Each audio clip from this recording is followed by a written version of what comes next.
Avec Shopify, obtenez tous les bons outils pour vendre. Des outils de design pour développer votre marque, des outils de marketing pour susciter l'intérêt de plus de clients et des outils de vente pour élargir votre champ d'action. En ligne, sur médias sociaux, en personne et bien plus encore. De la petite entreprise à multinationale, les outils de Shopify supportent votre croissance. Vous pouvez ainsi vous concentrer sur ce que vous faites le mieux.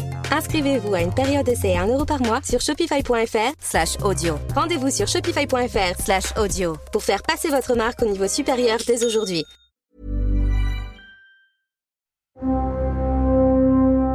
This is Houston. Say again, please. J'aimerais comprendre là où ça a commencé à merder chimiquement dans ma vie. Houston, we have a problem.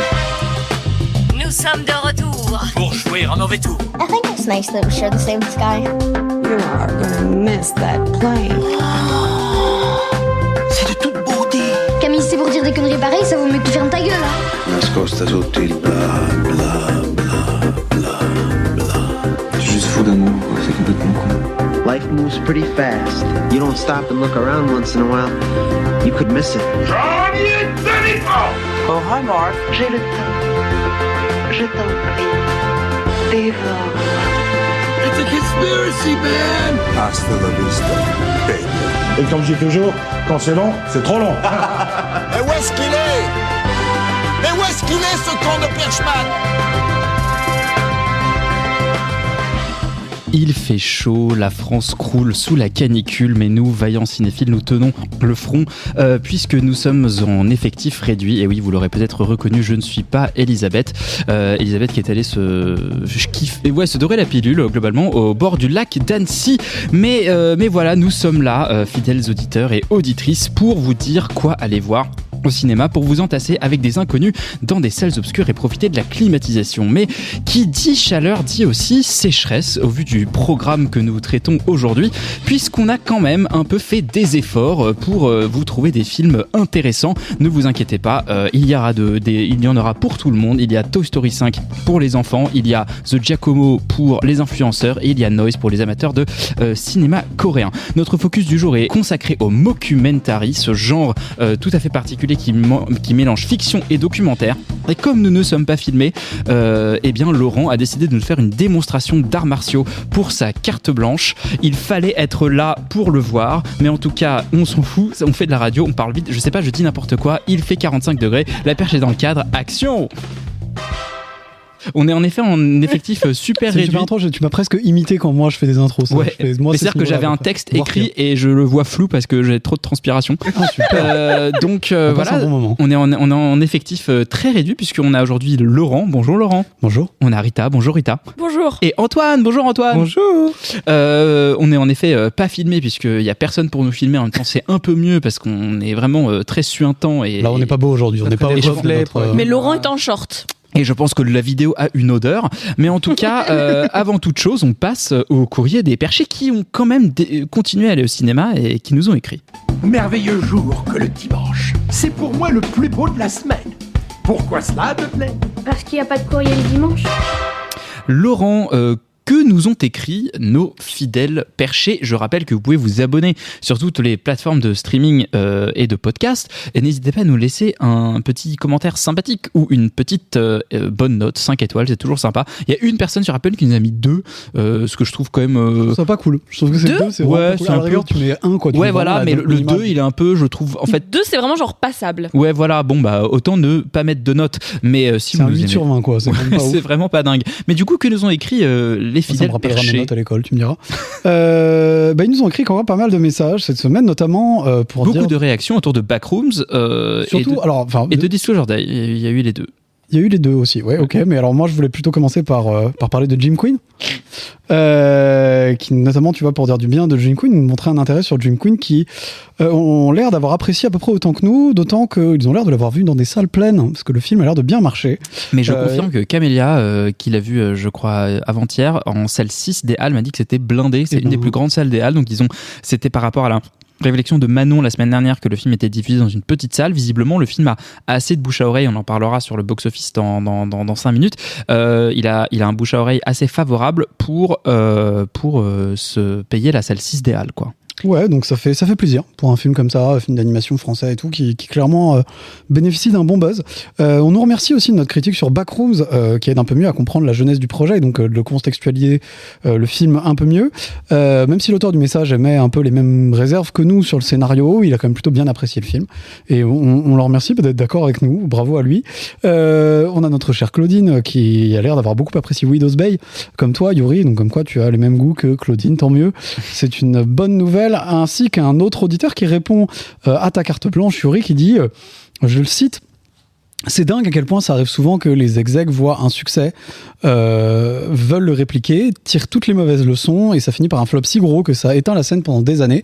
J'ai envie de lui répondre, amen mon frère, c'est la grande tragédie d'Hollywood qu'on n'arrête pas de dénoncer ici, et ça ne semble pas épargner la comédie musicale. Bah non, mais donc, c'est tout l'entertainment. Ouais, voilà, et c'est très très très belle observation de sa part. On est complètement d'accord avec toi, et voilà, on espère qu'un jour ça change. Hein. Enfin, on n'est jamais à l'abri d'une bonne surprise. Eh ben, merci beaucoup Laurent pour ce courrier des perchés concis et précis. Et on passe tout de suite au box-office de la semaine. Bon, là c'est le calme plat, mais est-ce que ça peut pas quand même péter un de ces quatre, quoi? Rita, que sont allés voir les gens cette semaine dans les salles obscures et climatisées ? Bah, ils sont surtout allés voir la clim à mon avis, mais les films ont séduit en tout cas, puisqu'il y a 2 nouvelles entrées qui topent le box-office cette semaine. Évidemment le 5e Toy Story, encore des histoires de jouets, qui fait plus d'1 million d'entrées, alors que les prévisions étaient un petit peu plus à la baisse, mais clairement je pense que le film a profité de ce week-end de clavicule qui nous a tous mis à terre. Les écoles sont fermées en plus, tu vois, donc il faut s'occuper des gamins, quoi. Et non mais Félix, qui travaille dans un cinéma, nous a confirmé que c'était blindé de gosses, quoi, qu'il y avait un truc de... Moi j'aime bien que tu nous rapportes du hearsay de gens que tu connais qui sont allés dans des salles. J'ai des contacts. Moi je suis comme Varys dans Game of Thrones, j'ai des petits oiseaux qui me rapportent des trucs. Wow. Ok. En numéro 2, on a Backrooms. Mais c'est des infos nulles, hein. C'est juste combien de gens sont dans une salle de cinéma. Enfin, ça sert à rien. Backrooms est deuxième quand même. Backrooms est deuxième. Donc Backrooms, c'est le phénomène dont on vous parlait la semaine dernière. C'est un film américain qui est très indépendant, qui est sorti en France par la Métropolitane et qui fait 485 000 entrées, donc presque 500. Ce qui est énorme pour un film d'horreur. Ce qui est absurde pour un film d'horreur d'un réalisateur qui a 21 ans, même pas d'ailleurs 20 ans, que personne ne connaît. Donc c'est vraiment assez dingue et qui pour en plus est un super petit budget. Ensuite, on a La Bataille de Gaulle, L'Âge de Fer, qui fait alors 270 000 entrées sur cette 3e semaine, ce qui est pas énorme vu le budget monstrueux du film, mais qui fait plus 17% sur cette semaine, ce qui est très rare, même rarissime en 3e semaine, sachant que sorti aujourd'hui. Il était parti vraiment pour se casser la gueule. Et c'est sachant qu'il est sorti pas plus tard qu'aujourd'hui, donc hier pour vous, La Bataille de Gaulle. Non, il sort demain pour vous. Il sort le 26, il sort vendredi. C'est pour ça qu'on en parle pas. Il sort demain pour vous, La Bataille de Gaulle. Et sinon, on serait les premiers à en parler. C'est premier sur le coup. Je vais pas vous mentir, je me suis même pas posé la question de pourquoi il était pas au programme. Non pas L'Âge de Fer, mais L'Âge de Raison. Non, j'ai écrit ton nom. N'importe quoi. Non mais tu l'as complètement inventé, c'est-à-dire que tu l'as sorti genre... En vrai, De Gaulle, L'Âge de Raison, j'ai un peu envie de le voir, c'est que De Gaulle il a 7 ans, il est dans le bac à sable et il fait « Je suis le général !» Mais non, je sais le court-métrage d'animation qui prend avant le film. En fait, c'est le petit Nicolas, L'Âge de Raison. Je sais pas pourquoi j'ai... Bon, Est-ce que le petit Nicolas, c'est pas un peu Charles de Gaulle? Et ensuite, on a en 2e semaine Disclosure Day de Spielberg qui réussit quand même à refaire 260 000 entrées, mais c'est quand même moins 40%, donc c'est pas un super score. Il cumule pour l'instant à 650 000. C'est pas dans les meilleurs Spielberg des 20 dernières années, mais c'est pas dans les pires non plus. Moins 40%, c'est quand même... C'est quand même énervé. Je pense que le bouche à oreille était pas forcément très fameux. Aux États-Unis, il trace un peu plus sa route, mais c'est pas des résultats il a perdu 65%, je crois, aux États-Unis en deuxième. En fait, il y avait Toy Story, c'était le rouleau compresseur, quoi. Tu penses qu'il fera les 1000K en France ou... Et enfin, le dernier de ce top 5, c'est Obsession. Donc on a vraiment un top 5 qui est dominé par... en fait, c'est vraiment entre tradition et modernité, puisqu'on a entre Toy Story 5, Japon, quoi. La Bataille de Gaulle, L'Âge de Raison et Disclosure Day. On est sur un peu le cinéma de papa, si on peut se permettre. Et après, on a Backrooms et Obsession, le cinéma de la jeunesse américaine qui vient un peu tout déboulonner. Obsession qui fait quoi comme score? Obsession qui fait 125 000 entrées sur sa 5e semaine. Ah, quand même. 6e semaine. 6e semaine. Qui avec un cumul à 1,05 million, disons. Ouais. Et il fait que moins 23 en 5e semaine, 6e semaine. Ouais, ce qui est pas mal. Ben non, je vais raconter une anecdote vraiment de haute qualité. C'est que je suis allé voir Obsession ce week-end et j'étais en effet dans une salle assez blindée et assez grande. Donc, je vais faire un montage de toi qui dit la salle était blindée. Ouais. Non, mais moi j'ai des infos, quoi. Des infos du terrain, quoi. Et je voulais quand même parler de Jim Quinn qui est en numéro 7 et pour sa première semaine qui fait presque 80 000 entrées alors que c'est vraiment trop cool. Là vous veniez d'en parler et et il est distribué sur seulement 95 copies. Donc Exactement, c'est donc la vraiment moyenne rien. est à 818 par copie. Pour vous donner une Énorme. idée, c'est plus que la bataille de Gaulle, c'est plus que le Disclosure Day, c'est plus que plein de choses. C'est vraiment une moyenne immense. Pour Franchement, on peut leur souhaiter qu'ils soient dans plus de salles. la Voilà, semaine prochaine. je pense que c'est ce que ça Ça va peut arriver. encourager. Pour l'instant, ils sont pas sur beaucoup de salles, mais en fait, c'est aussi à ça que ça sert d'aller voir un film sur sa première semaine, pour que les gens, en fait, que les distributeurs aient des moyens de convaincre les salles de programmer leurs films. Malheureusement, un des films dont on parle ce soir n'est même pas dans le top. Il s'agit de Giacomo qui fait 5000 entrées sur sa première semaine, donc on va vous en parler. Je sais pas si vous avez au mémo ou pas d'ailleurs, mais pour vous dire soit de l'encourager si vous le trouvez, soit pas. Donc stay tuned. Bah, merci beaucoup Rita pour ce box-office, et tout de suite on suit la trend ici à La Perche, puisqu'on va vous parler directement du top 1, de celui qui a fait 1 million d'entrées. On va vous parler de Toy Story 5. To Kieran Beverly to be your beloved bride. Yeah! I now pronounce you husband and knife. Who poisoned the maid of honor? Rita, ce Toy Story arrive, je crois, 6 ans après le précédent, qui était déjà une conclusion à la conclusion, puisque Toy Story, on va dire l'arc principal de Toy Story avec Andy se terminait à Toy Story 3. Toy Story 4 venait arriver un nouveau personnage dans cet univers qui était Forky, qui on va dire sortait un peu les jouets de leur cadre principal. Et puis là, il y a une nouvelle raison de faire un film Toy Story, puisqu'il s'agit d'une tablette qui vient s'engouffrer dans ce film. Alors ma première question, c'est: est-ce que tu penses que c'était un film qu'on avait envie de voir? Format interview là, on est. Oui, mais je te lance là-dessus, et puis après tu fais ce que tu veux avec ce que je te donne. Je ne sais pas, moi j'ai pas du tout grandi avec Toy Story, c'est pas un de mes textes fondateurs, je l'ai vu adulte et je suis même pas sûre de les avoir tous vus, je trouve ça très très plaisant. Le 4 je le trouvais assez marrant, j'ai tout oublié, je saurais pas te dire quel est le pitch, je sais juste que c'était Pierre Ninet qui faisait la voix de Forky, et par ailleurs Forky disparaît de l'épisode 5, donc c'était pas... Oh non, parmi les personnages secondaires, c'est un des personnages secondaires qui a le plus de place. Hein. Genre, on voit pas Monsieur Patate, par exemple. Oui, d'accord, non. mais... Si, quasiment pas. Genre, alors qu'il est sur toutes les affiches et il a une ligne de dialogue. Bon, Forky, il est pas non plus super là, hein. C'est vraiment l'histoire. Mais donc, est-ce que du coup, dans l'histoire que ça raconte, En fait, le truc, c'est que pour moi, c'était la meilleure raison pour laquelle faire revenir ce genre de saga, qui parle donc du rapport à l'enfance, de rapport au jeu, et quand est-ce qu'on décide de quitter l'enfance pour l'adolescence, du fait que ça arrive de plus en plus tôt. Il n'y a pas meilleur moment pour raconter ça que le moment où la tech a complètement infiltré nos vies, et notamment la vie de nos enfants. Je trouve que c'était une formidable idée. D'ailleurs, en plus, c'est quand même assez sarcastique parce que Pixar quand même a été co-créé par Steve Jobs et par Apple, et le réalisateur du film, en interview, je l'ai entendu dire qu'il a été une des premières personnes à avoir un iPhone, parce qu'en fait, pendant qu'il faisait les tests dessus, Steve Jobs lui a filé un iPhone en fait, et qu'il a tout de suite senti son addiction monter, et qu'il explique à quel point est-ce que les équipes Pixar se sont tous un peu auto-régulés parce qu'ils ont compris que ça allait être un problème. Il faut rappeler que donc le réalisateur dont tu parles, c'est Andrew Stanton, qui est le réalisateur historique, un des réalisateurs historiques de Pixar, notamment celui qui a fait le monde de Nemo, entre autres, et qui revient du coup là à la saga Toy Story, un peu, voilà. Et bah du coup, qu'est-ce qu'on fait de ce film qui donc raconte comment est-ce qu'il y a un iPad quand il arrive dans la vie d'une petite fille qui aimait jouer, quelles conséquences ça peut avoir sur sa vie sociale, sur les groupes sociaux, sur l'amitié féminine. C'est plutôt un film intéressant sur l'amitié féminine, je trouvais. À passer cette mise en place, je trouve que le film justement souffre un peu des mêmes problèmes d'attention dont peuvent souffrir les enfants face à un iPad, c'est-à-dire qu'il se perd dans ces diverses intrigues, et avec des choses qui rendent la suspension de crédulité parfois compliquée en plus, même si on est sur un film d'animation à destination de publics familiaux, il y a quand même des trucs qui sont des gros trous, je trouve, dans le scénario. Alors que Pixar est plutôt connu pour la qualité de ses scénarios. C'est ça, je dirais pas que c'est défaillant non plus, mais je dirais qu'il y a vraiment des moments où t'es là, mais ça c'est complètement pas du tout crédible.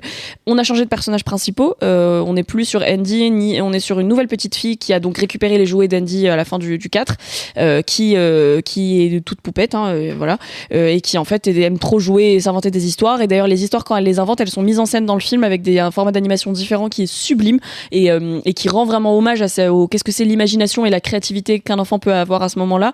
Malheureusement, moi, il y a des moments où je me perds entièrement et à la fin, pareil, j'ai vu le film il y a 3-4 jours. J'ai retenu certaines scènes super intéressantes, notamment une scène d'intro qui en termes de mise en scène est folle, qui suit plusieurs Buzz l'éclair qui sont échoués sur une île, que j'avais déjà vu à Annecy l'année dernière, cette scène, et que j'ai pris un plaisir malin à revoir, mais en fait, j'ai pas surkiffé ma séance en fait. Je sais pas comment dire, il y avait ni la jouissance de spectatrice ni l'intellectualisation de ce que j'étais en train de regarder. Ouais, il y a du coup il manque un peu un fond émotionnel de ce que je comprends. Moi j'ai pas été émue pendant le visionnage, c'est ça qui m'a particulièrement perturbée. La chanson de Taylor Swift est super. Alors ça, je suis assez étonnée de dire que c'était une de mes choses préférées du film. Antoine, un des éléments qui était pas mal mis en valeur pendant la promo, c'était le vieillissement de Woody.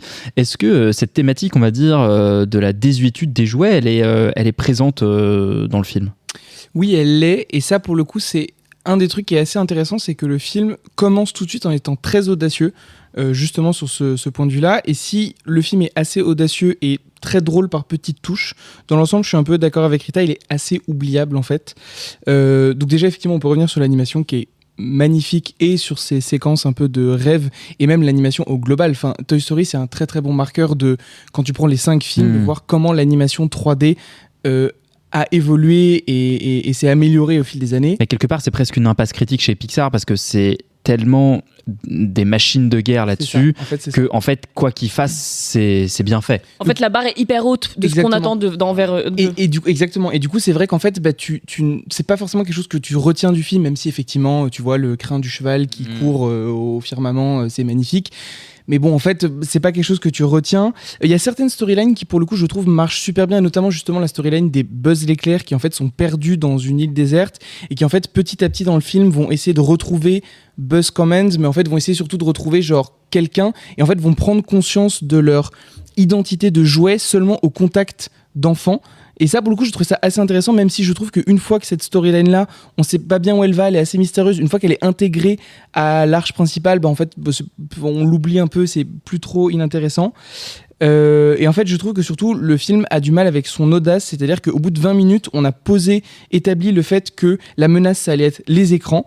Et je me souviens très bien qu'au bout de 20 minutes, on s'est regardé pendant la séance en se disant juste, mais où est-ce qu'ils vont aller avec ça et qu'est-ce qu'ils vont réussir à dire avec ça, parce que justement le début est hyper réussi.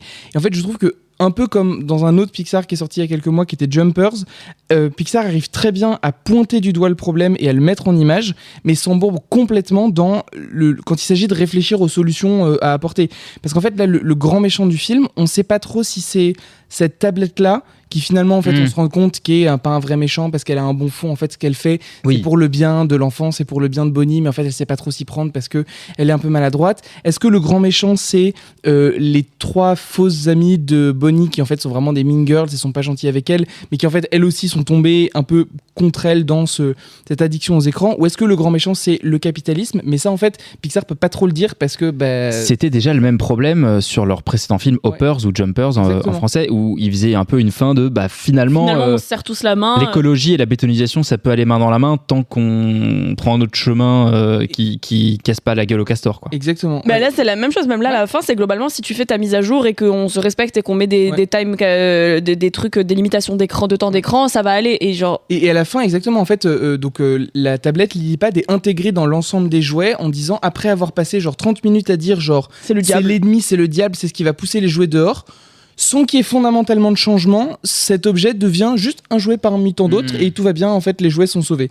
Et moi, je trouve qu'une des réflexions que je me suis faite qui est assez symptomatique des difficultés de Pixar avec ce film, c'est que je me suis posé la question de est-ce qu'ils allaient commercialiser, parce que un des aspects qui fonctionne avec les Toy Story, c'est que tu as envie d'acheter après le film ta figurine de Buzz, ta figurine de Woody, ta figurine de Jessie. Ce qui est la grande ambivalence de cette saga, c'est que c'est à la fois une espèce de critique un peu du consumérisme, mais en même temps tu as envie d'acheter les jouets tout de suite derrière. C'est ça, et je me suis posé la question de est-ce qu'ils vont commercialiser Lillipad après avoir passé genre 1h30 du film à dire genre ça absorbe les enfants. T'as des scènes qui sont vachement bien foutues où tu vois les enfants tout seuls dans leur chambre, dans le noir, avec juste la lumière horrible de l'écran qui les éclaire.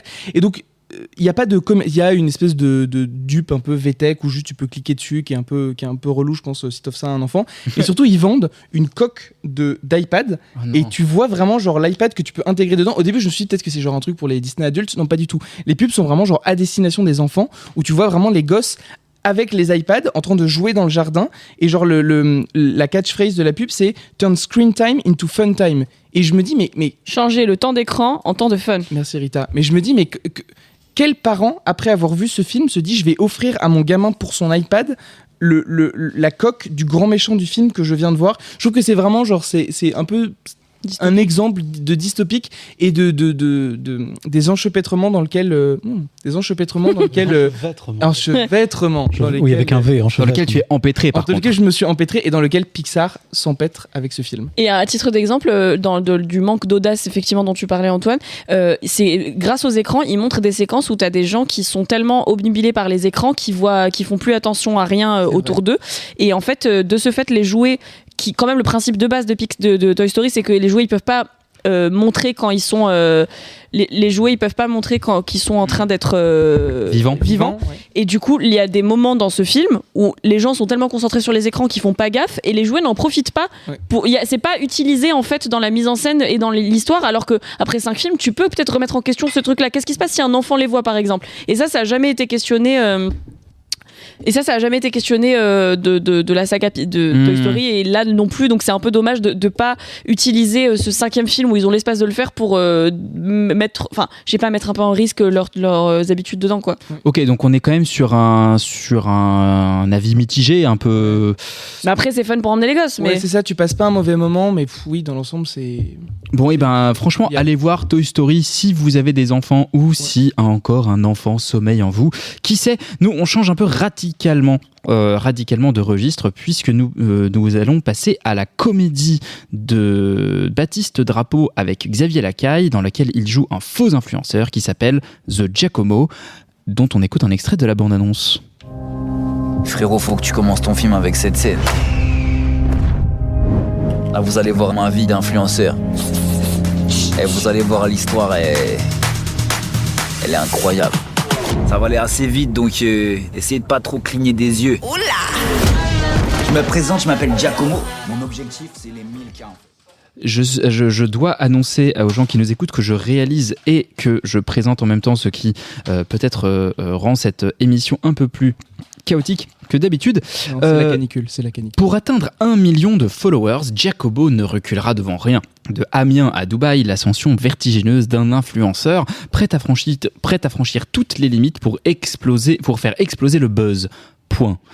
C'est donc le synopsis de ce film de Baptiste Drapeau avec Xavier Lacaille qui joue un vrai faux personnage puisqu'il joue The Giacomo qui est un personnage, un influenceur qu'ils ont un peu inventé de toutes pièces et dont ils ont décidé de faire le faux documentaire. Laurent, toi qui aimes plutôt quand même ce genre de comédie un peu à la con, qu'est-ce qui te... Non, mais qui joue sur un peu la stupidité des personnages et sur les trucs. Tout à fait. Je parle à un connoisseur de la bêtise. Genre, en fait, j'ai plutôt de la sympathie pour le projet, moi, à la base. J'aime bien Xavier Lacaille. Je trouve que c'est un humoriste, en fait, à la base, qui a des références intéressantes, qui fait des choix que je trouve intéressants. Et je pense que ce film, qui est, à mon avis, un vrai Xavier Lacaille movie, c'est-à-dire, il est de quasiment tous les plans, c'est porté par lui.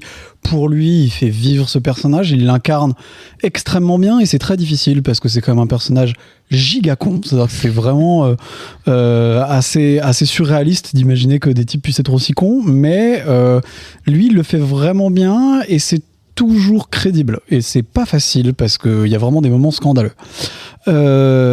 C'est du coup, je trouve une bonne idée d'essayer de s'attaquer à ce monde des influenceurs que moi je connais pas hyper bien. C'est pas forcément des trucs. Alors je regarde aussi des trucs d'influenceurs, mais je veux dire. Oui, parce que moi, dès que t'as 5 minutes de libre, je te vois regarder des recettes sur internet. C'est un peu un truc d'influenceur. C'est un peu un truc d'influenceur. Non, mais je veux dire, plus sérieusement, je suis pas forcément trop, tu vois, dans cette hype de qui fait quoi et de, tu vois, d'influenceurs lifestyle et de trucs un peu de mode et de machin comme ça. Parce qu'il faut dire qu'il y a des apparitions dans le film de vrais influenceurs, genre Thibaut InShape. Des influenceurs ou de célébrités. Il y a Thibaut InShape, il y a Ragnar Le Breton, il y a Michel Simès, il y a d'autres gens, il y a Bastos que je connaissais pas, il y a Benjamin Castaldi qui est vachement bien d'ailleurs dans le film en vrai. Aussi incroyable que cela puisse paraître. Mais, un peu camoulox comme affaire. Mais voilà. Et donc l'idée c'est de faire une espèce de faux documentaire sur ce personnage qui va faire un peu n'importe quoi pour essayer de faire du buzz et donc gratter des followers. Moi j'ai un souci derrière, c'est que même s'il y a travail qui est fait sur le développement de ce personnage, sur des éléments de critique sociale aussi, sur ce qui sont ces gens, d'où ils viennent, pourquoi ils font ça, etc., que je trouve intéressant, même si c'est parfois un peu frontal et qu'il y a vraiment des moments, où, en particulier à la fin, où on t'explique de manière peut-être un peu lourde et un peu claire ce qu'on essaie de te raconter dans le film sur ce personnage-là. Je trouve que voilà, ces éléments-là qui sont intéressants, ils sont malheureusement pas servis par le fait que le film est pas très drôle. Voilà, c'est aussi bête que ça. Je trouve que sur une grosse comédie qui met en scène des personnages aussi stupides, qui se veut faire quelque chose d'assez, d'un peu acide en fait sur le monde de l'influence et sur cet univers-là. Ça se veut être une vraie satire, un peu comme l'était, on va dire, Borat à une époque, en tout cas dans ce qu'on en perçoit, ou Bruno. Un peu comme Borat, un peu comme peut l'être, alors moi des trucs que j'adore comme The Thick of It, qui est sur le monde de la politique, un peu comme peut l'être, tu vois, ces trucs-là. Sauf que c'est pas assez. En fait, c'est pas assez drôle. C'est-à-dire que pour que ça marche, il faut qu'il y ait le côté comédie qui fonctionne, et le côté comédie, je trouve, ne fonctionne pas assez bien. Mais c'est une question d'écriture, c'est une question de mise en scène. Je pense que c'est plus une question d'écriture que de mise en scène, quand même, parce que dans l'absolu, les codes du documentaire fonctionnent bien et qu'il y a des choix, mais c'est juste, je pense que le film a envie d'avoir un propos sur qui sont ces mecs-là, et donc il s'intéresse principalement à son propos avant de s'intéresser à faire des blagues. C'est un choix que je peux comprendre parce qu'il n'y a pas beaucoup de films qui traitent de ça, à ma connaissance. J'ai pas vu beaucoup de films qui parlent de ce phénomène-là, de tout ce groupe des gens qui font de l'influence, etc. Alors que de films de fiction. Voilà, de films de fiction, alors que c'est une part immense du monde culturel aujourd'hui, quoi. C'est, très clairement, aujourd'hui, la personne qui a culturellement le plus d'impact dans le monde, c'est MrBeast. C'est pas n'importe quel réalisateur de film, c'est pas Brad Pitt, c'est MrBeast, clairement. Et donc, c'est un monde sur lequel il faut s'attaquer, et c'est intéressant d'aller le chercher. Et donc, je pense qu'ils sont un peu aveuglés par cette volonté d'aller dire des choses sur qui sont ces influenceurs, qu'est-ce qu'ils font, quels sont leurs problèmes, comment en fait on peut être associé à ce truc et comment on peut le faire bien ou mal, etc. Qu'est-ce que ça veut dire, plutôt que d'essayer juste de faire rire les gens. Et donc, le film passe un petit peu à côté du public, je pense, parce que ce truc-là aurait pu être génial si ça avait été hyper marrant. Alors après, il y a des gens qui peuvent trouver ça plus ou moins drôle. L'humour, c'est toujours un peu subjectif, donc ça, c'est difficile. Moi, en tout cas, je l'ai pas hyper bien reçu là-dessus, parce que je trouve pas ça super drôle. Et pourtant, tu vois, j'ai de la tendresse pour Bo Burnham, j'ai de la tendresse pour Xavier Latiaille, qui s'inspire... Ah, waouh, ok. Non mais... Pourquoi je dis ça ? Parce que je pense qu'il s'inspire très clairement de Bo Burnham. D'ailleurs, moi, dans certains des sketchs que j'ai vus de lui, il s'inspire beaucoup de Bo Burnham, et d'autres. Et donc, il a des références comme ça, un petit peu plus jeunes que pas mal d'humoristes et assez ricaines, que je trouve cool, notamment Bo Burnham que j'adore. Il s'inspire beaucoup de Zack Stone is Gonna Be Famous, qui est la première série de Bo Burnham qui parle littéralement d'un mec qui veut devenir influenceur et qui se fait suivre par une équipe de documentaires pour faire un documentaire. Ça m'a l'air d'être la même idée, juste en c'est vraiment la VO, même idée, quoi. Ouais. Et donc la série, c'était une série télé qui s'est complètement vautrée, d'ailleurs. Je crois qu'il n'y a même pas une saison complète, mais bref, parce que c'était pas non plus très réussi. Mais je veux dire, le souci, c'est que je pense que le sujet est intéressant. Je pense que le sujet est d'autant plus actuel aujourd'hui, parce que encore quand Bo Burnham le faisait, c'était il y a peut-être au moins 15 ans. C'était que des youtubeurs en fait à l'époque. Et c'était quand même très avant-gardiste. Là, vraiment, c'est un truc avec lequel tout le monde vit, quoi, globalement. Et même si je trouve qu'il tape pas à côté dans le commentaire qu'il essaye d'en faire, je trouve qu'il tape à côté dans l'humour, et c'est dommage parce qu'en fait, sans ça, tu peux pas porter le reste, quoi. Il manque une des deux jambes. Okay. Et donc, ça fait un film un peu bancal, alors que ça aurait pu être super bien, et que dans le fond, c'est pas. La bande-annonce a donné un peu le cancer à tout le monde, alors qu'en fait le film est pas aussi nul du tout et que ça mérite plus que les 5000 entrées qu'il a fait. Mais voilà, c'est malheureusement pas super drôle pour moi, quoi. Je suis un peu déçu. Antoine, toi qui souhaites aussi avoir 1 million de followers, 1000K de followers, 1000K, ouais. parce qu'il parle en K, ouais. Et c'est vraiment bien parce qu'au début il a 500 followers, il fait j'ai 0,5K 5K, ouais. Donc toi qui cherches les 1000K, oui. Tu t'es senti proche ou tu t'es pas vraiment senti en empathie avec ce Giacomo? J'y arrive Giacomo. Non, j'ai un peu rigolé, mais pas beaucoup plus que les rires que j'avais eu devant la bande-annonce. J'ai un peu perdu mon temps en vrai, et surtout je trouve que c'est un peu dommage parce que il y avait 2 grosses raisons qui ont fait que je voulais voir ce film. La première, c'était vraiment le côté documentaire, ouais, bien sûr. où on en a assez peu en France. En vrai, ça existe, mais on en a assez peu en France. Et là, pour le coup, je trouve que c'est très respecté, c'est plutôt bien foutu. T'as le côté genre shaky cam. Le film s'ouvre d'ailleurs sur une phrase, sur lui qui se fait microter avec la phrase attention, l'or, ça fait des interférences. Son collier n'est clairement pas en or. Mais le film souffre un peu de ça justement parce que pour qu'un documentaire t'accroche, il faut que ce soit justement très très drôle et surtout drôle de manière constante. Et là, en fait, tu vois des choses, mais c'est pas nécessairement drôle. Et en tout cas, il n'y a pas de comique de situation, il n'y a pas de comique de phrase, il n'y a rien. C'est un peu dommage de perdre ça.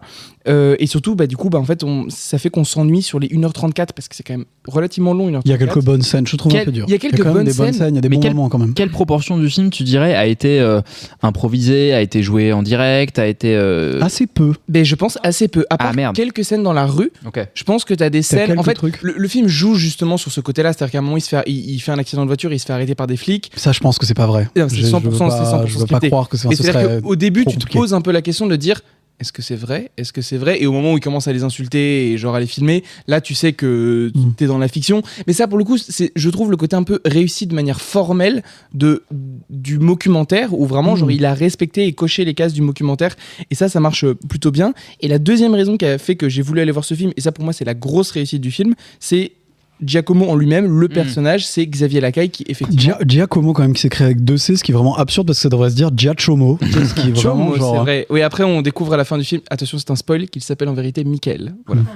Mais du coup, mais oui, parce qu'ils ont voulu faire vivre ce Giacomo en dehors du film. On les a vus à Cannes, on les a vus en fait faire un peu des stunts. En interview, et en fait, parce qu'il y a vraiment un travail de profusion autour de lui, c'est-à-dire que et dans les costumes et dans les décors et dans les tatouages sont excellents. Il y a vraiment tout le travail autour du personnage est excellentissime, ce qui fait que du coup au début, moi c'est ce qui m'a attiré pour aller voir ce film, c'est ce qui m'a attiré au début, ce qui m'a accroché au début, parce qu'en fait j'y crois complètement qu'un mec qui se fait appeler Giacomo a envie de percer sur internet, et surtout je crois au fait que des gens puissent se décider à liker, commenter, s'abonner et partager ses vidéos parce que c'est drôle. Et qu'il le fait de manière 100% sincère et qu'il aussi. Le fait tu vois, qu'il y a un truc où il essaye vraiment. Quand il bouffe des croquettes pour chiens parce qu'il a un partenariat avec une marque de croquettes pour chiens, il y croit vraiment et il est vraiment sincère dans son truc, et tu comprends pourquoi les gens, moitié en se foutant de sa gueule et moitié en pensant que c'est un génie, repartage des vidéos. Et le côté voyeurisme malsain qui est par ailleurs souligné par Magali Berda également, qui a un rôle dans ce film.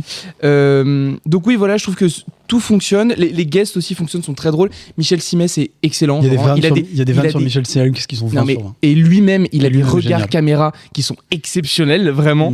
Mais voilà. Mais ça, tu penses que c'est scripté avec lui ou je pense à moitié. Je pense qu'il travaille la scène, quoi. Ouais, il travaille la scène avec lui. Et à ce titre-là, du coup, genre, ça rend un peu ces titres de noblesse au film qui sont que, oui, ils ont bien fait les choses, et ils ont bien fait les scènes. Effectivement, genre, surtout sur des acteurs qui sont pas censés être des acteurs et qui jouent le jeu aussi de leur propre caricature.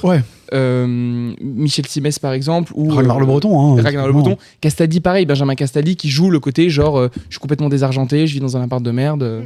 Pardon, mais les noms que vous êtes en train de sortir, moi ça me donne pas du tout envie d'aller voir le film. Mais je comprends, et c'est là où le film pêche un peu en fait. Mais non, parce que en fait justement le film est pas cool là-dessus, c'est-à-dire tu vois, il va pas chercher des influenceurs cool et stylés. Non, j'ai compris, il va chercher vraiment des mecs genre voilà. Mais ça doit être désagréable du coup. En fait, c'est juste que c'est un film qui a des bonnes ambitions, qui arrive à traiter du sujet intelligemment, mais c'est pas drôle, quoi. Pas très drôle. Est-ce que ça en fait, c'est chaud parce que c'est précisément pour ça qu'on est là. Tout est fait pour être drôle. En fait, tout est fait pour être du sketch, mais le problème c'est que... Donc voilà, ma question c'était est-ce que c'était pas plus pertinent de développer peut-être ce personnage sur une longue série de sketchs, comme en fait Borat et Bruno existaient sur MTV avant que ce soit un film. Peut-être qu'avant d'en faire un long métrage, il aurait fallu créer le personnage avant, ailleurs. Exactement. En fait, ce qui aurait pu faire passer ça d'un personnage cool pour une web série à un long métrage, c'est vraiment de travailler le personnage et son côté attachant, et tu sens qu'ils essayent de le faire. Typiquement, c'est son frère qui le filme, genre c'est son frère qui au début, enfin donc dans la fiction, c'est son frère qui est en mode je vais te filmer, je vais découvrir un peu ton... Et en fait, on n'explore jamais leur relation entre eux, seulement à la fin où on évoque à peine leurs parents, mais en fait on n'explore jamais leur relation, on n'explore jamais qu'est-ce qui fait ce mec dans sa vie à part vouloir être influenceur. Parce que je pense aussi c'est pas le projet du film de créer ce point de vue là, c'est un point de vue hyper intéressant, je suis d'accord, mais que en effet peut-être que le fait qu'on connaisse pas du tout ce personnage, qu'on nous le présente comme ça, réfléchir plus longtemps à qui il est, d'où il vient exactement, en fait pas son propos. Ça aurait pu être plus intéressant que ce qu'on avait vu. Parce que du coup, si tu fais pas ça, tu perds en émotion, mais du coup le film, ce que le film perd en émotion ne le gagne pas en comédie et en humour. Et effectivement, tu disais genre toi ça t'a pas fait rire, moi ça m'a pas fait rire non plus. Moi j'étais dans une salle qui pour le coup était assez remplie au hall. Est-ce qu'elle était blindée? Elle était pas blindée, mais il y avait une. J'ai pas d'infos sur Giacomo. Personne n'a pu voir, le film est déjà quasiment déprogrammé partout. Ouais. Il y avait une petite quarantaine de personnes qui n'ont pas rigolé, tu vois. Genre il y a eu quelques soufflements de nez à un moment quand tu vois Magali Berda, mais en fait exactement. Mais dans on l'a pas entendu, donc cette interaction doit être très bizarre, dedans qu'on n'a pas d'image. J'ai soufflé du nez dans le micro pour justifier le point d'Antoine. Voilà. Mais donc, Mais donc en fait, un truc en demi-teinte qui aurait pu être, enfin, vas-y, vole-moi mon taf. Qui est pas plein de mauvaises intentions, mais qui est raté quoi. Mais c'est vraiment un peu raté. Ça aurait pu vraiment être culte. Si ça avait été drôle, quoi, ça aurait été incroyable. Exactement, parce que le personnage est très bien foutu, mais ça marche pas. Bon ça marche pas, mais ce qui marche, c'est les mockumentaires, les documentaires, comme on dit en français, auxquels nous avons choisi d'accorder cette semaine notre focus. Ce film a confondu mon histoire et celle de ma sœur Colette, qui a effectivement épousé Monsieur McBurett. Monsieur McBurett, qui est l'aviateur anglais. Voilà. On s'est donc intéressé à ce genre en fait de ce que les Américains appellent le mockumentary, le documentaire en français. Oui, Rita ? C'était pour te lancer. Ah oui, merci, lance-moi. Ok, Yuri, tu connais bien le faux documentaire, le documentaire parodique. Est-ce que tu peux nous rappeler un petit peu l'histoire de ce documentaire ? Mais merci Rita de m'avoir lancé toute cette interaction est 100% naturelle, comme dans un documentaire en fait, comme dans un mockumentaire. En fait, on s'est intéressé à la question parce que déjà, on n'a pas forcément eu beaucoup de mockumentaires en France et que The Giacomo, en fait, en est un spécimen assez rare. Et donc, ça nous a fait penser à tout ce genre à part entière qui est en effet plutôt qu'on peut appeler documentaire parodique ou documentaire ou mockumentaire. Avec Shopify, obtenez tous les bons outils pour vendre. Des outils de design pour développer votre marque, des outils de marketing pour susciter l'intérêt de plus de clients et des outils de vente pour élargir votre champ d'action. En ligne, sur médias sociaux, en personne et bien plus encore. De la petite entreprise à multinationale, les outils de Shopify supportent votre croissance. Vous pouvez ainsi vous concentrer sur ce que vous faites le mieux. Inscrivez-vous à une période d'essai à €1 par mois sur shopify.fr/audio. Rendez-vous sur shopify.fr/audio pour faire passer votre marque au niveau supérieur dès aujourd'hui. C'est en fait un genre qui apparaît assez tard et qui finalement existe d'abord beaucoup plus à la télévision qu'il n'existe au cinéma. Il existe beaucoup plus à travers des sketchs de télévision dans les années 60-70 avec notamment l'émergence de la caméra cachée et tout ça. Et donc en fait, et des sketchs notamment des Monty Python en Angleterre qui vont beaucoup s'approprier cette limite du vrai et du faux, ce qui a un certain sens puisque les images entre guillemets documentaires principalement étaient diffusées à la télévision et donc jouer avec la forme du reportage, jouer avec la forme du reportage, avec la forme du direct, il y a plus un sens que ça existe à la télévision. Il y a deux films qui vont marquer on va dire une espèce de pierre fondatrice de ce genre-là. C'est Zelig de Woody Allen, où Woody Allen joue en fait un personnage qui n'existe pas littéralement, mais le film est quasiment intégralement constitué d'images d'archives dans lequel il fait apparaître le personnage de Zelig à travers des effets spéciaux. Donc en fait, il le présente comme un documentaire avec des archives qui sont hyper connues, mais dans lesquelles, un peu à la manière de Forrest Gump dans Tom Hanks, tu vas intégrer ce... La manière de qui ? De Tom Hanks dans Forrest Gump. Qu'on va venir intégrer. On avait tous compris ce qu'il avait dit, hein. Tu n'étais pas obligé de le... C'était pas sympa, vraiment.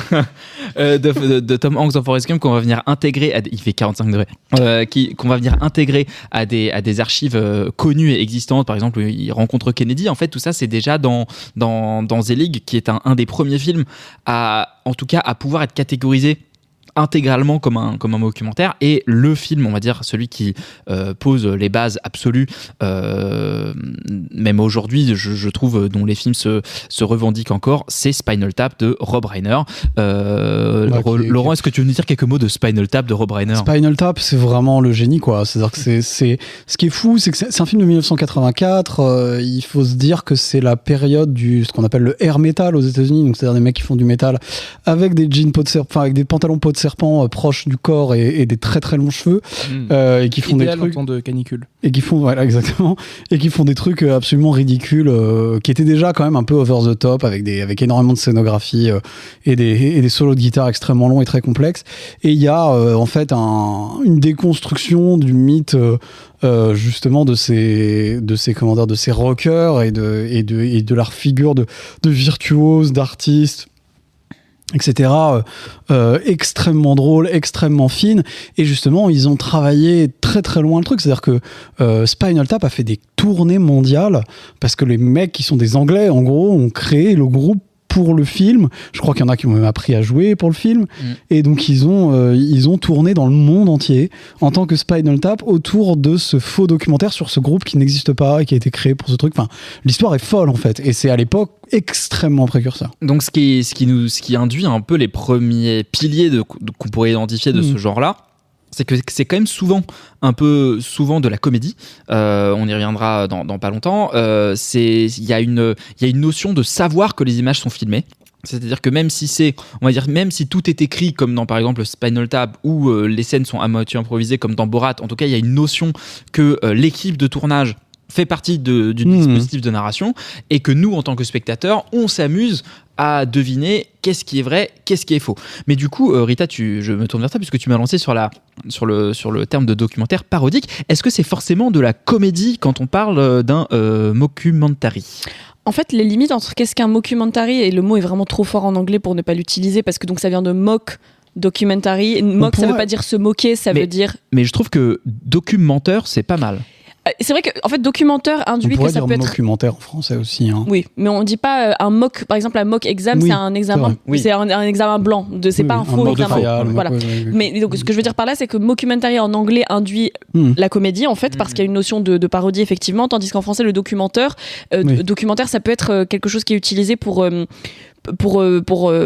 induire des gens en erreur, pour mentir quoi. Enfin, exactement. Pour faire du complotisme ou des conneries comme ça. Voilà, et en fait je trouve que c'est vachement intéressant d'avoir ces deux notions là qui sont en tension l'une avec l'autre quand on parle de mockumentary documentaire, parce que moi les deux genres qui me viennent le plus en tête, je dis moi mais en fait c'est les deux genres qui existent le plus, c'est la comédie et l'horreur.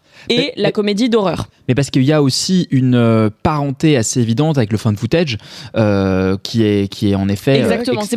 Et avec en fait le côté un peu sensationnalisme qu'on pouvait voir même à la radio avec la guerre des mondes en fait. Avec qui est un des premiers mockumentaires. Mais qui était du coup à la radio. Ouais. Alors donc dans les notions qu'on est en train d'aborder, il y a en fait pourquoi le found footage ? Found footage, c'est donc les films où on fait semblant d'avoir trouvé des images qui ont été laissées par des gens qui n'ont pas survécu à quelque chose. Je parle globalement, oui, à peu près. Et donc le plus grand qui est connu comme ça, c'est Paranormal Activity. Le projet Blair Witch Project, je confonds. Et en fait, le Blair Witch Project, ça ressemble quand on regarde à un documentaire et ça ressemble aussi à ce qui peut être vu dans des jeux vidéo en fait, où on va suivre quelqu'un qui est en mode oh là là, mais sur quoi on est tombé, qui fait souvent peut-être de l'urbex ou qui est en train de s'introduire quelque part où il devrait pas. Backrooms, peut-être que c'est. Backrooms, il y a une partie de found footage et la série Backrooms est quasiment intégralement tournée en found footage. Et en fait, c'est un peu dans la même idée que on est en train de voir quelque chose qu'on n'est pas trop censé voir et les gens sont en train de dire des choses qu'ils n'étaient pas trop censés dire et on sait que c'est pas de la vraie chose, mais ce qui rend la fiction fun, c'est de s'imaginer que c'est pour de vrai. Se poser la question. Et moi, dans ces cas-là, j'ai ma référence maître en termes de comédie, c'est la série Parks and Recreation que je vous mentionne assez souvent ici. Donc il va falloir que vous la regardiez au bout d'un moment, qui donc est une série qui suit qui a décliné de The Office. Mais ça va être un point après sur la résurgence de ce genre à la télévision. Mais oui. Complètement. Mais en fait, je resterai juste sur le genre de la comédie. En fait, c'est extrêmement drôle de voir des gens faire n'importe quoi et réagir ensuite à ce qu'ils ont fait en regardant la caméra. Je pense aussi à Fleabag. Et de faire comme s'ils étaient censés être sérieux. C'est-à-dire que c'est ça c'est que ça donne en fait le côté documentaire donne un cachet de réalité et de sérieux derrière. Et pour peu que tu puisses voir l'équipe et donc comme dans Abbott Elementary qui est aussi une série mais en tout cas qui est une comédie qui est filmée en format mockumentary, dans cette série là en fait parfois on voit l'équipe quand il y a un truc qui fait que la caméra tombe ou en fait on a l'impression de voir les coulisses et de rentrer vraiment dans la fiction avec les personnages et c'est des genres qui font, enfin c'est un format qui fonctionne très bien dans la comédie et dans l'horreur parce que dans l'horreur t'as envie d'être surpris et dans la comédie aussi en fait c'est deux genres qui induisent la réaction ultra sensoriel et premier degré en fait. Quand on te fait peur et quand on te fait rire, ça active un peu les mêmes parties du cerveau, disons. Antoine, est-ce que tu as des choses à rajouter à cette première exploration, on va dire, des piliers du genre ? Ouais, c'est vrai. Un pilier du genre, parce que c'est un peu le premier long métrage en animation, c'était Surf Up. Ouais, de Sony. Sony, tout à fait, qui est le deuxième film du studio Sony, Les Rois de la Glisse, en français. Et là, ce qui est très marrant, donc sur un pingouin qui veut devenir une star du surf, et en gros, c'est un peu un documentaire sur, on va le suivre dans sa quête vers la gloire en surf. Ça a l'air trop bien. Ouais, c'est cool. Hein. Franchement, c'est un film qui est cool. Et ce qui est très marrant avec ce film, notamment, c'est que, en fait, ils sont obligés de tout recréer parce que, par définition, tu n'as pas de caméra qui va vraiment filmer, etc. Et par définition, tu ne peux pas, en regardant ce film, te demander est-ce que c'est la réalité ou est-ce que c'est pas la réalité. C'est vrai que ce serait absurde. Commence en voyant un pingouin qui fait du surf qui parle, tu te dis ce n'est pas la réalité. Animé, c'est-à-dire tu vas le voir, voilà, c'est pas... Donc en fait, et ce qui est très drôle, c'est que pour le coup, le film reprend l'intégralité. Donc le film est sorti en 2007, si je dis pas de bêtises. Ouais, 2007. Et tu sens vraiment que le genre a atteint une maturité parce qu'en fait, il y a des codes qui sont déjà très très très préétablis parce que ces codes se retrouvent justement dans l'animation qui va chercher à les grossir avec la shaky cam. D'ailleurs, j'ai lu qu'ils ont la shaky cam, faut rappeler que c'est une espèce de caméra tremblotante comme si on la portait à la main. C'est ça, exactement, comme si on la portait à la main. Prise sur le vif, qui est du coup plutôt une caméra de documentaire parce que ça permet de suivre de très proche ton sujet que tu vas suivre. Donc là, j'ai vu qu'ils avaient créé une caméra spécifique en 3D pour recréer cet effet justement de shaky cam propre au documentaire et donc au mockumentaire. Tu vois à certains moments des perches qui rentrent dans le champ. Tu vois genre des perches dans le cadre. Des perches dans le cadre. En animation avec des pingouins, quoi. Génial. C'est dingue. T'as aussi ce truc d'images d'archives qui sont faites dans un style d'animation un peu différente. Donc c'est vraiment un peu un autre pilier dans l'histoire de l'animation. Il y en a eu d'autres après des films ou des séries d'animes en documentaire, mais c'est vrai que Surf Up est un peu le... Mais c'est intéressant ce que tu dis parce que ça te... Et je trouve que le fait de passer par l'animation... Ouais. Ça nous montre aussi un peu la différence, on va dire, des codes du genre au cinéma et à la télévision. C'est-à-dire que j'ai l'impression qu'au cinéma, c'est avant tout, on va choisir un portrait d'un personnage. Ouais. Et là, en l'occurrence, tu parles de ce pingouin qui veut faire du surf, mais c'est la même chose pour Borat, Bruno, Spinal Tap. On va dire que c'est le portrait d'un groupe, mais c'est à peu près la même chose. Pop Stars, Never Stop, Never Stopping. T'avais The Ruttles en fait, qui était pareil, le même truc sur un groupe de musique fait par les Monty Python sur une parodie des Beatles. Et Pop Stars, Never Stop, Never Stopping, qui est un des films préférés de Manon, je crois, qui est sur un personnage. Et en fait, à travers cette fonction, on va dire, de Giacomo, qui est sur un personnage, qui est sur un faux influenceur, ou I Love Peru de Raphaël Quenard, qui est également sur un faux Raphaël Quenard qui fait des trucs. Je pense aussi à Guy d'Alex Lutz. Absolument. Un faux chanteur, qui pour le coup est assez intéressant parce que c'est pas du tout une comédie. Non. Ça explore vraiment le lien sur justement le réalisateur. Très réussi d'ailleurs. Je pense que c'est une très réussi et Alex Lutz est phénoménal encore une fois. Donc un autre mockumentary français sur le monde de la musique. En vrai, je pense qu'ils peuvent j'ai pas fait de liste exacte, mais ils peuvent se compter sur les doigts de la main. Ouais, il y a pas beaucoup. Mais donc dans tous les cas, ce qui est intéressant du coup dans ce que tu relèves par rapport à l'animation, c'est ce qui me fait venir, c'est que en fait au cinéma, on va souvent prendre un personnage qui va être central et qui va aussi être vecteur d'une forme de satire. C'est-à-dire que ça va être un personnage qui va être l'exemple type d'un milieu qu'on va venir parodier, ou alors il va venir révéler des choses dans les gens avec lesquels il interagit. À la télévision, j'ai le sentiment que c'est beaucoup plus collectif. C'est-à-dire qu'on a une écriture qui est beaucoup plus... par exemple, The Office, qui est quand même un des genre, une des séries référence. Qui a une énorme référence évidemment, mais qui est une des séries qui, on va dire, a vraiment j'ai l'impression apporté ce genre-là à la fiction télé. C'est vraiment une série chorale, c'est une série collective. Est-ce que là-dessus il n'y a pas aussi un peu une différence entre la manière dont le genre est approprié à la télévision et au cinéma? Et à la télévision, on peut penser à VIP, on peut penser à même de Covid de Armando Iannucci qui a fait VIP ensuite, et tout un tas de séries qui en fait sont mises en scène comme un documentaire. Je pense qu'en fait Abbott Elementary, The Office a un peu ouvert une boîte de Pandore. Non mais je dis ça sans plaisanter parce que la télé, ça se prête vachement à la possibilité d'explorer beaucoup de personnages. La série télé est souvent drivée, traditionnellement en tout cas, par, un peu moins maintenant, pour diverses raisons, on pourra en faire un focus complet, mais le fait est que traditionnellement, les séries télé sont drivées par les personnages, leur intrigue, qui sont pas tellement par le plot, pas tellement par l'intrigue globale de l'épisode ou de la saison. Et du coup, faire un documentaire, se dire qu'on peut faire un documentaire sur 15 personnes, sur un groupe de vraiment beaucoup de monde, plutôt que sur une seule personne, parce que sur un film on a 1h30, 2 heures et qu'on peut pas non plus développer sur 50, et ben c'est vraiment un, je sais pas comment dire, en fait, un truc, une étincelle qui se lance, parce que forcément ça va marcher. Il y a à la fois, parce que le médium est super adapté à ce qu'on veut faire avec. Et il y a ça mélangé au fait que ça arrive après la grande vague de la perte des téléréalités type Big Brother, hein, donc le Loft, etc., où on va voir des gens interagir sur des caméras cachées. En effet, parler face caméra ensuite pour commenter. Ensuite, parler face caméra pour commenter. On reprend ces codes-là et on se dit, on va leur faire dire des conneries et faire de la fiction encore pire que ce qu'ils font en vrai. Et du coup, ça va être drôle et super. Et en effet, dans l'absolu, c'est plusieurs ingrédients qui, quand sont mis ensemble, évidemment, enfin ça paraît complètement évident. Et quand on a vu, en fait, The Office de Thick of It, qui arrive à peu près en même temps en Angleterre, un tout petit peu plus tard, il me semble. C'est vraiment la même recette, sauf que c'est sur la politique. Ils font Parks and Recs par les mêmes producteurs pour suivre le truc sur le monde politique, mais alors vraiment local aux États-Unis. Et en fait, il y en a quand on rentre là-dedans, on commence à se rendre compte qu'il y en a d'autres et que c'est possible d'en faire plein d'autres.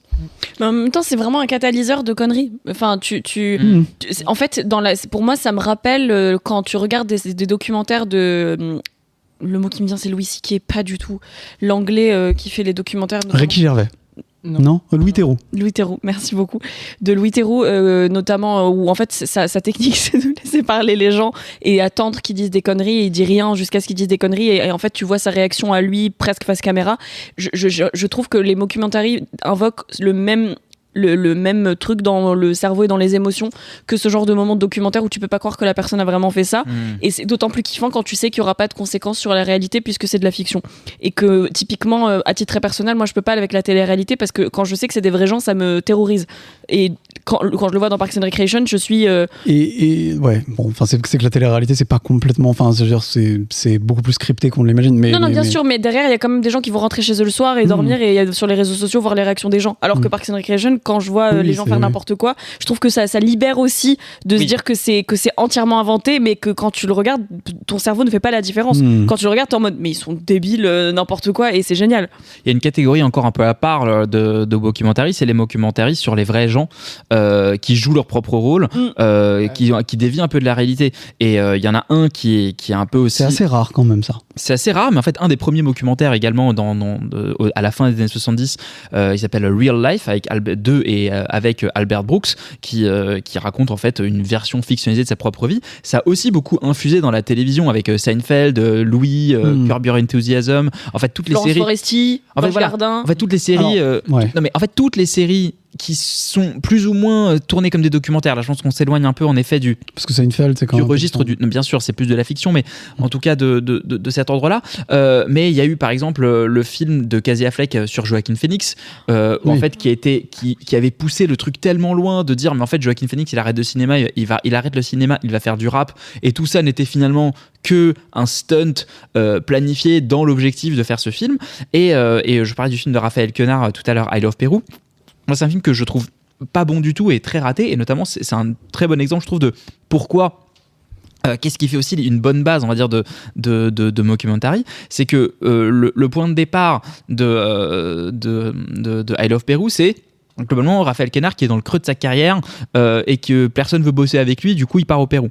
Ce qui est en fait un présupposé que en tant que spectateur tu as du mal à croire parce qu'il fait 16 films par an, tu vois. Donc il y a un côté où un bon on va dire un bon documentaire, quand il s'adresse il faudrait faire la même chose mais avec Michel Leb, quoi. Enfin, tu vois, voilà, c'est ça. Un mec vraiment qu'on ne voit plus quand c'est une vraie personne, c'est ça. Exactement. Ouais. Et alors même quand c'est une fausse personne, j'ai l'impression qu'on a quand même besoin de se dire en fait ce type-là à ce moment-là dans son histoire, je crois à fond qu'il en est là.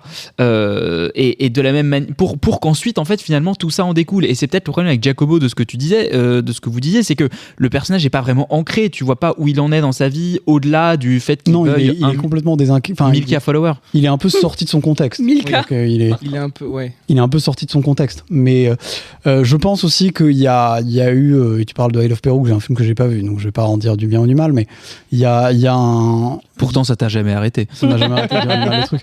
Il y en a d'autres que ça n'a jamais arrêté ici. Je ne dirais pas qui, ni pourquoi, ni comment. Mais la réalité, c'est que il y a eu aussi, je pense, une espèce d'engouement autour de faire des projets méta derrière, et que ça a vachement, que ça s'est vachement infusé dans la volonté de. Typiquement, tu parles du film sur Joaquin Phoenix. En vrai, c'est genre une fausse histoire sur un personnage qui existe vraiment, mais qu'on le fait faire des trucs faux pour machin. Enfin, ça commence à devenir un petit peu genre extrême, compliqué, et que la réalité, c'est que ça a atteint une espèce de limite en fait. À un moment. C'est-à-dire que le genre se parodie lui-même, voilà, en faisant ça. Et que du coup, il faut quand même. Enfin, alors après, c'est mon point de vue, mais il faut garder une sorte de forme de sincérité et que bienveillance presque. Ouais, et que ce format-là serve à dire quelque chose sur l'industrie dont on parle et sur les gens qui en font de manière, un minimum bienveillante ou en tout cas pertinente. Parce que c'est ça, la question du coup qui en découle, c'est à quoi ça sert d'adopter cette forme ? Quel est le but souvent, enfin en tout cas pour vous, de ce que vous percevez des documentaires que vous avez vus et que vous aimez bien, quel est le but de cette forme, qu'est-ce qu'elle peut nous raconter en plus qu'un autre genre plus classique de fiction ne peut pas ou peut raconter différemment?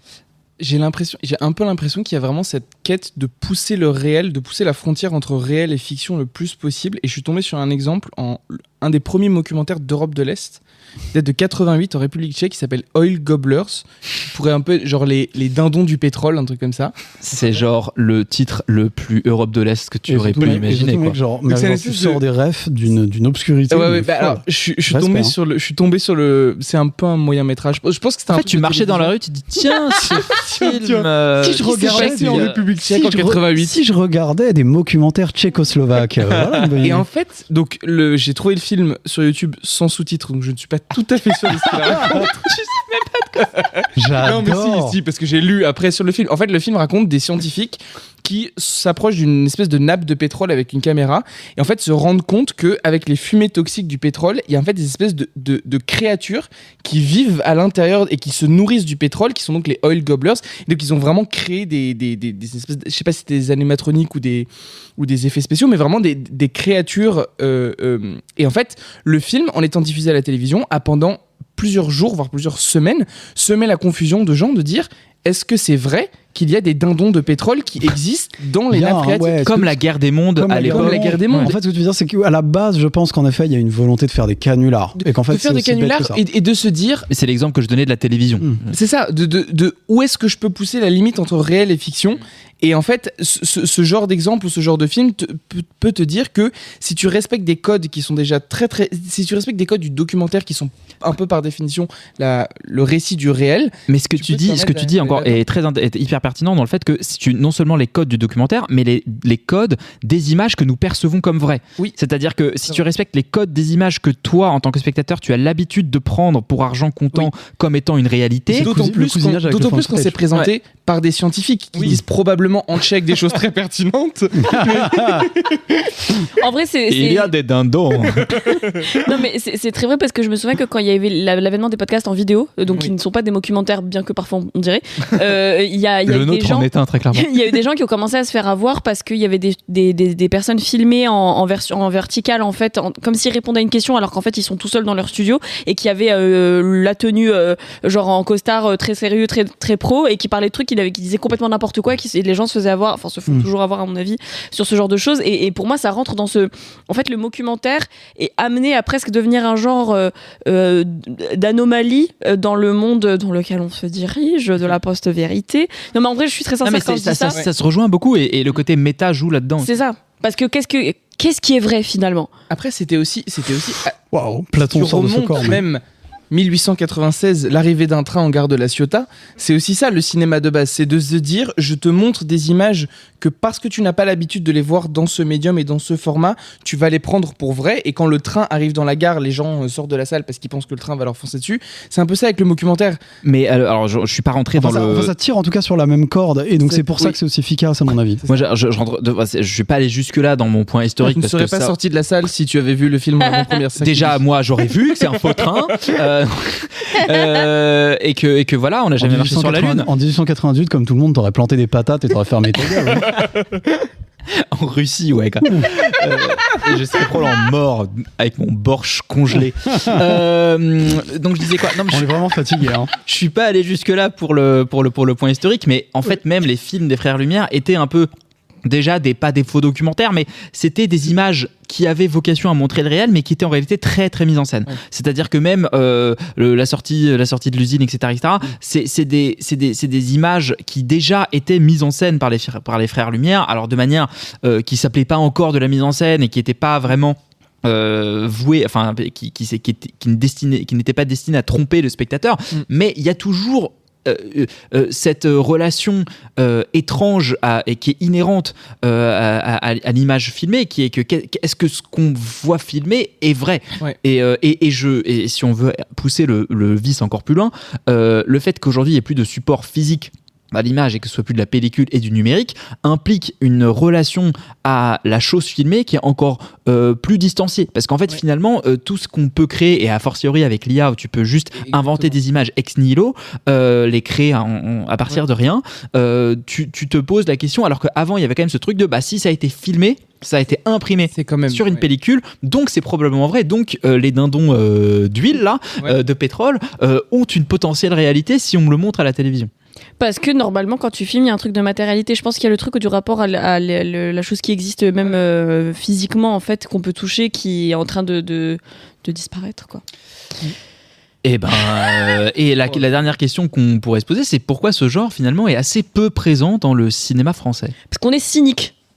Je pense. C'est possible. Comme pour les comédies romantiques, comme pour les comédies musicales, on sait pas les faire parce qu'on est cynique. C'est possible. Moi, je dirais plus que c'est un genre pas traditionnel, et que du coup le cinéma français est très très conservateur, et que de faire des choses nouvelles un peu inattendues, c'est rarement bien vu, et que c'est toujours compliqué. On reparlera de Notre Salut, mais qui adopte aussi un peu les codes. Alors justement, moi je trouve pas, mais c'est pour ça qu'on Tout simplement Noir l'a fait récemment. Oui, Tout simplement Noir l'a fait, mais voilà, ça se compte, c'est très rare, quoi. Ouais, Brigade Mobile, une web-série de Fanny Sidney sur Arte, qui est un peu le Parks and Rec, mais avec une brigade mobile de gendarmerie.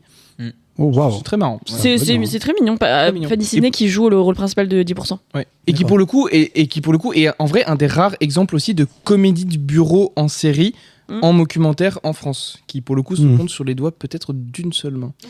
Il y a eu le remake de The Office par Nicolas Bruno. Le bureau. François Berléand. Ah bon et oui. Le bureau. Et donc pour terminer, un petit tour de table, quel est votre mockumentary préféré à vous? Moi, je vais citer forcément Spinal Tap, parce que c'est un pur chef-d'œuvre, mais mon petit cœur bat très fort pour The Thick of It de Armando Iannucci, qui est vraiment vraiment génial.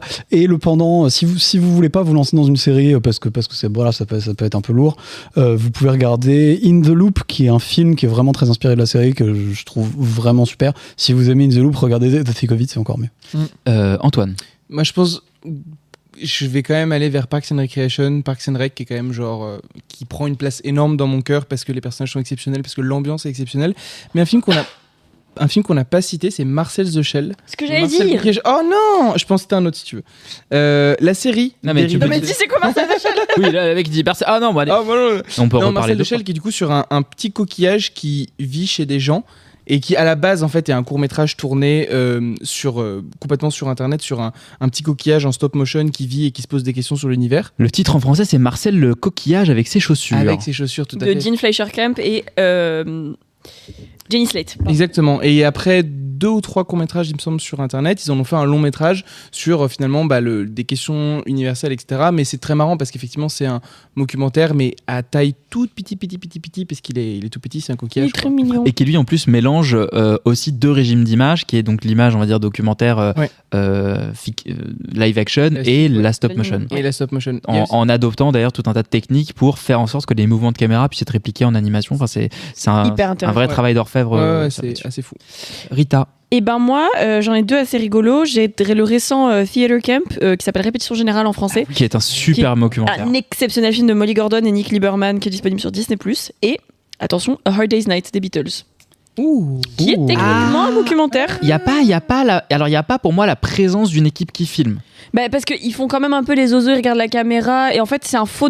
Tu vois, là c'est un faux documentaire. Oui. Parce qu'il y a quand même le truc où il s'est présenté comme un documentaire, mais ils jouent clairement des rôles, les garçons dedans. Les garçons étant les Beatles. Mais il y a pas cette notion de il y a une équipe qui filme et on est conscient qu'il y a des gens qui nous filment. Ouais, mais écoute, il m'a pris mes 2 choix, donc je fais ce que je peux, je peux. Non, et surtout c'est chaud parce que qui a vu les films sur les Beatles quoi. Moi je les ai tous vus. Qui a vu Oil Gobbler? A Hard Day's Night, c'était un immense succès. Moi, j'ai vu. Non, mais je veux dire, pour moi, c'est des films qui sont complètement oubliés aujourd'hui. Quoi. C'est comme regarder des films d'Elvis. Hard Day's Night, c'est vraiment super. C'est vraiment super. Ah ouais. Help, c'est vraiment moins super, mais je le porte un peu quand même dans mon cœur. Après, j'adore les Beatles. Il y a le Submarine, c'est complètement foncé. Magical Mystery Tour, c'est très très mauvais. Mais Hard Day's Night, c'est en plus un vrai film, je trouve, qui raconte aussi une ambiance de l'époque de manière assez. Non, si tu vas en plus, c'est très toi. Je sais pas pourquoi tu connais pas. Et à ce compte-là, d'ailleurs, est-ce qu'en 2028 on fera, si déjà on est toujours là, on fera un focus Beatles au cinéma, parce qu'il y a plein de trucs hyper intéressants, Beatles dans la fiction et dans le documentaire. Un jour peut-être. Rendez-vous. En 2028, quand il y aura les films. Quand les 4 films sortiront là. Ouais, de Sam Mendes. Mendes. Moi, je suis chaud, très chaud. Et moi, comme un bon gros normie, je dirais Borat, puisque c'est vrai qu'on en a pas beaucoup parlé. Le 1 ou le 2 Mais les gars, les accents. Vous connaissez Yuri, les accents, Borat, tout est lié.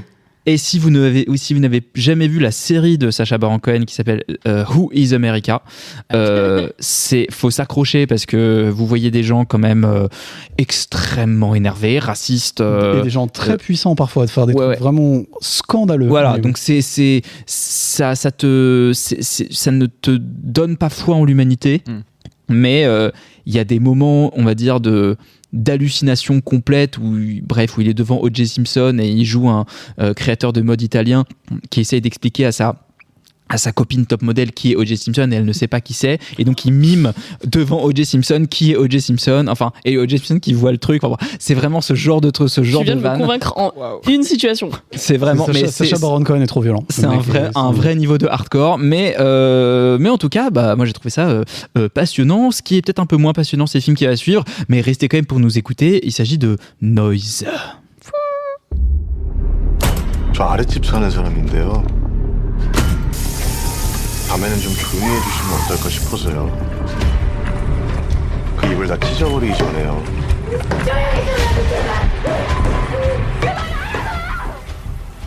Noise est donc un film coréen de Soo-jin Kim qui raconte l'histoire de Joo-young qui est malentendante.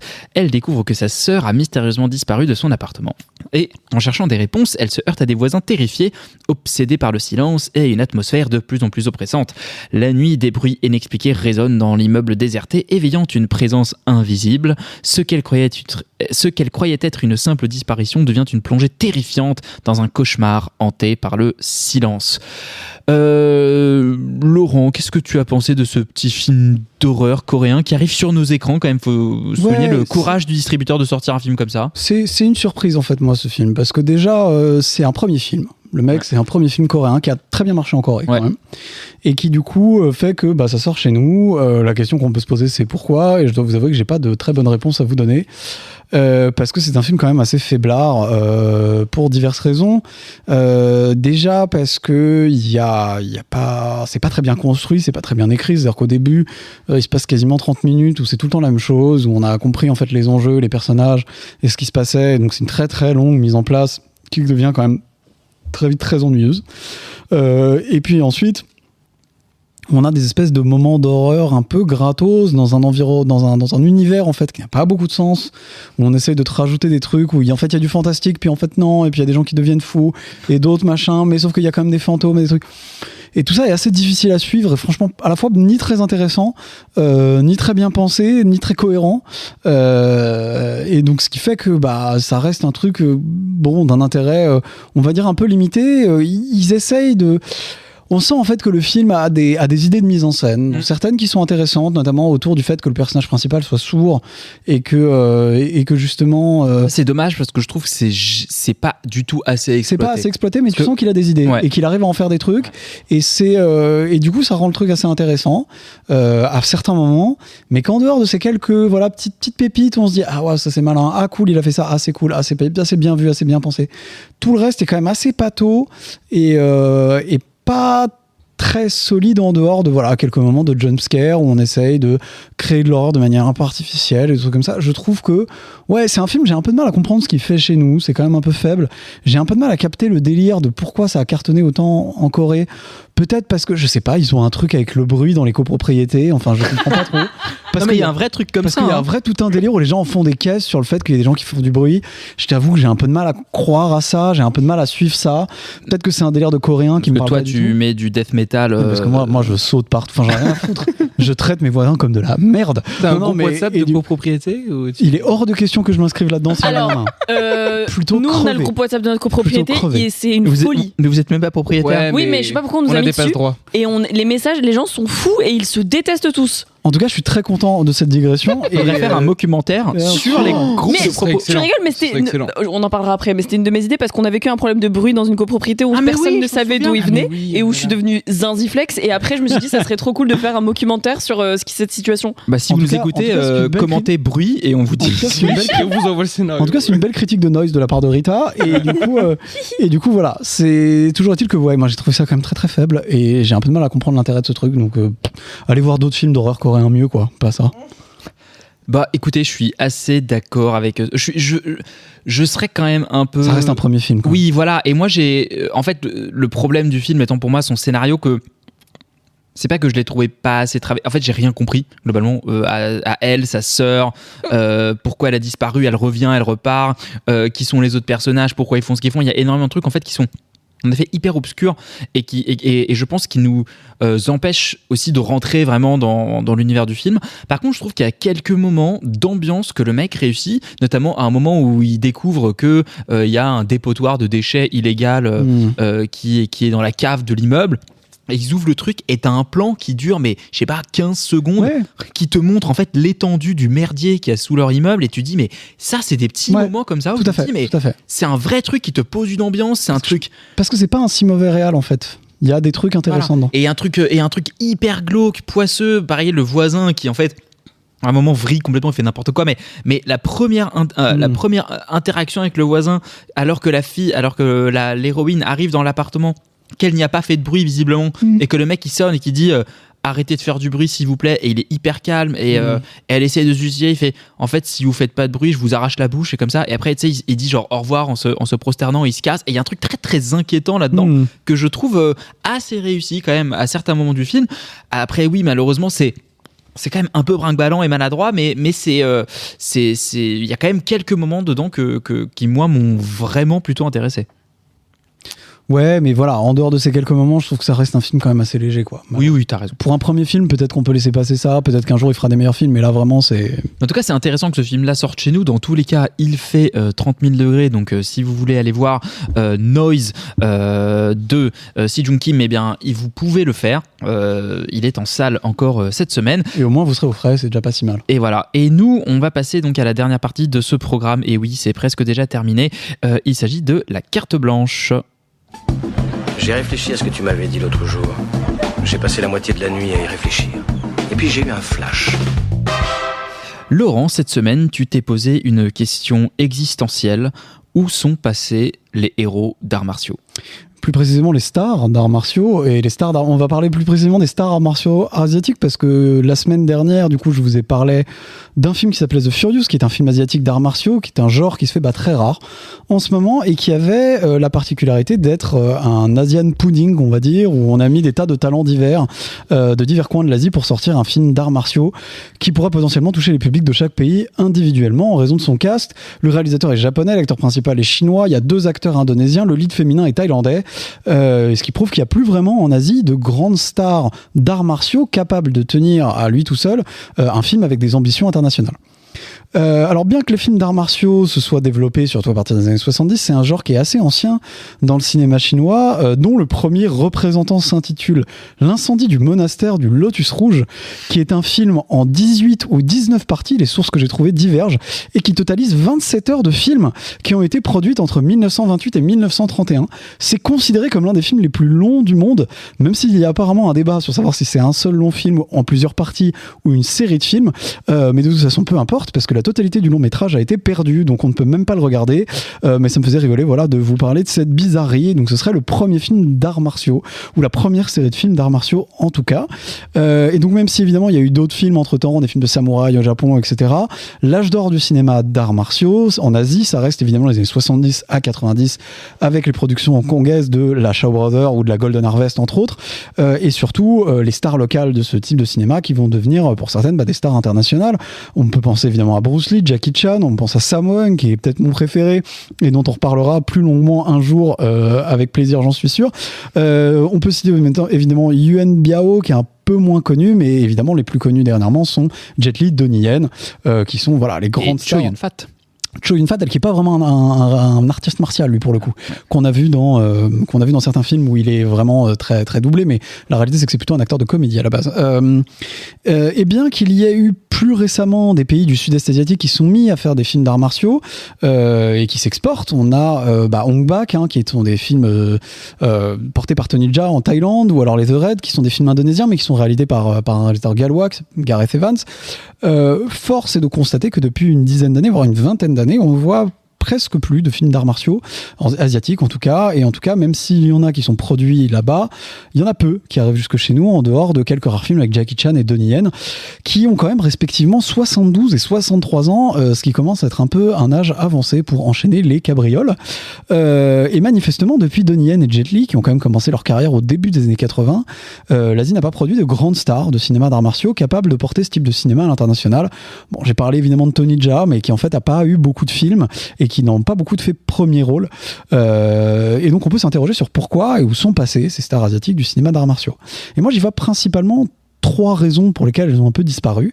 La première est que le cinéma d'arts martiaux tel qu'il est fabriqué à l'époque, c'est une discipline très difficile et très dangereuse qui pousse les acteurs et les cascadeurs dans leur dernier retranchement avec des séquences qui sont honnêtement parfois très dangereuses à tourner et où les risques de blessures, voire de décès sont omniprésents au point que certaines scènes de films hongkongais des années 80 seraient vraiment impossibles à tourner aujourd'hui parce que clairement trop dangereuses. On pense notamment à Jackie Chan qui a failli mourir sur certains tournages parce que les scènes de cascade étaient vraiment un peu trop hardcore.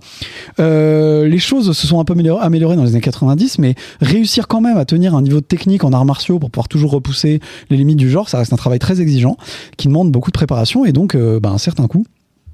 Et la deuxième raison, qui est un peu le corollaire de la première, c'est que le cinéma numérique a en partie tué ce genre, à la fois parce que le cinéma d'arts martiaux est fondamentalement un genre que je dirais analogique, où la valeur vient beaucoup des talents capables de réaliser les prouesses qu'on va voir à l'écran, mais aussi parce que le public s'est habitué à voir des scènes d'action filmées au plus près des acteurs pour faire ressentir la violence du moment, plutôt que de déporter, reculer un peu la caméra pour voir la scène dans son ensemble et mettre en avant le travail de l'artiste martial. Et en outre,